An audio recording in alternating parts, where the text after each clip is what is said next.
and welcome everyone. Special coverage of the Penta Summit, which is going to take place here in Egypt. President Abdel Fattah al-Sisi received yesterday in Al Alamein the President of the United Arab Emirates, Sheikh Mohammed bin Zayed Al Nahyan, and today with his brother, the UAE counterpart, President Abdel Fattah al-Sisi also received Jordanian King Abdullah II, Bahraini King Hamad bin Isa Al Khalifa, Iraqi Prime Minister Mustafa Al-Kadhimi.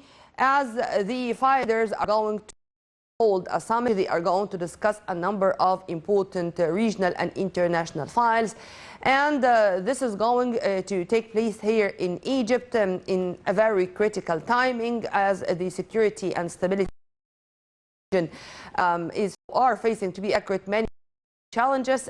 The summit comes within the continuous consultations of Arab leaders or for the interests of Arab nation and for our people. To shed more light on this, we are very much delighted to have with us via phone Engineer Hassan Shaban, our political analyst. A very good afternoon, Engineer Shaban. Good afternoon to you. Sir, as I said in my intro, this is a very critical timing. The whole world is suffering from energy crisis, food security issues, and here in the Middle East, what was going on just ago in the occupied territories, very threatening, and the intervention of Egypt to end this escalation and this Israeli aggression, God forbids, many other innocent lives will have been lost. Do you see the timing of the summit, which is going, as I said, to include 5 Arab leaders?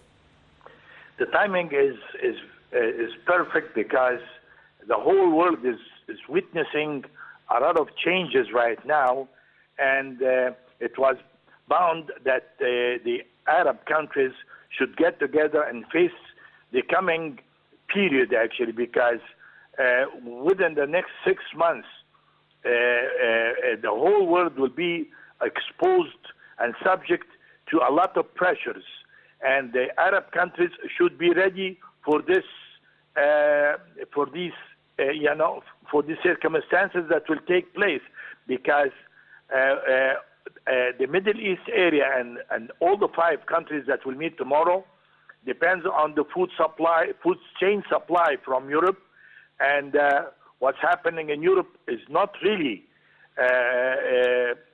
you don't feel comfortable when you watch things in Europe. I think we're going to have a very difficult autumn and winter in Europe, and the area should have a strategy, a united strategy to face the coming period. We have a lot of solutions for Europe. We have the gas, we have the oil. Yeah. But at the same time, Europe is facing a drought for the first time since a very long time. The food chain supplies from Europe will be threatened, actually. We will not really, in the Middle East, we will not have the same amounts of supplies that used to come from Europe. And we're going to have to coordinate our efforts, actually. And what we call the new Arab alliance is not a luxury anymore. Our cooperation and coordination among each other is not a luxury anymore, and this is the only way to face the coming threats, or the current threats, to be accurate. Do you agree with me on that? Definitely. You've used a very good description. We cannot afford the luxury. We're going to have to pay a very dear price if we keep on acting on our own as individuals. We're going to have to face the coming period as one block, one unit. So there should be a very smart plan to face the needs of our people in the area. I think there should be also, I think the coming winter, the Middle East area will see a lot of tourists coming from Europe to spend time, and I think it will be a long time in the coming winter in the Middle East, where the weather is far better than Europe, because the lack of supplies of gas and so forth, and the heating systems will be affected in Europe. Yeah. So I think we're going to have to have an expert look at what's going to happen and just try to forecast the problems that will face Europe, and the Middle East might be able to help Europe for the first time face their problems. I think we're going to witness a very strange time. A lot of Europeans will come to the Middle East in the opposite way. I mean, the European countries used to complain about the people who used to fled their countries, like the Syrians and so forth. But this time, I think we're going to host a lot of Europeans in the coming winter.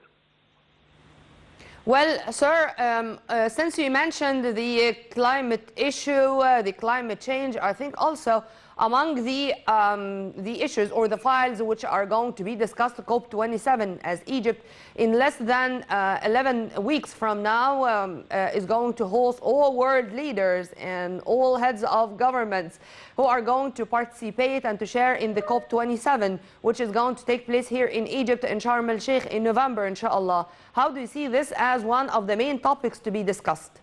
This is what's happening is probably a very strange coincidence, because what's happening in Europe with the climate changes and the fires in the woods and the forest in Europe, the droughts in the rivers that never really, the European countries and the people over there did not really experience any of this. So when Egypt talks about the threats that we face with the Renaissance Dam and our fears that our country will face if anything comes close to the River Nile, because this is our life. Unless everybody realizes the importance of what's happening, it will be catastrophic. So I think what's happening in Europe is a good example, and everybody should watch carefully what could happen elsewhere if people did not really act in a fair way to all the people in the areas where they face problems in sharing water and so forth. But regarding this so-called NAM, no fears, we do have such a wise political leadership, and we do have our full trust in it. But let's return back to the Arab region circles. As I said in my intro, the Palestinian cause is going to remain our main pain, let's say so. The tragedy which never ends, unfortunately. And with the 49 Palestinians who were killed, 41 to be accurate, including a lot of children, and they were all innocent just because there were some clashes between Israel and Islamic Jihad. How do you see this? Because this is to say that Israel is going to continue with the same aggressive way without looking at all, neither to the international community, nor to the international laws, nor to the what we call condemnations coming from the world. How do you see this as one also of the topics? Well, you see, I think the Arab countries, especially the Gulf countries, produced or actually gave Israel a good chance in the last few months, and showing good intentions toward establishing an everlasting peace.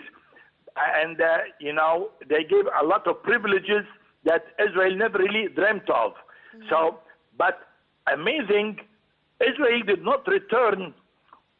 In return, did not really give positive replies to all the notions of the Arabs.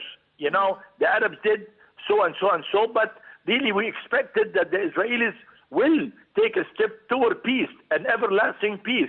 But instead of that, they actually started a limited war against jihad. And a lot of children actually paid their lives for that. So I don't think, I think the summit that will take place tomorrow will have to discuss this, because, we actually gave some notions to Israel that we are ready for peace, but so far they actually acted in a very surprising manner opposite to what was expected. So we need proof from the Israeli government that they are willing to reach peace.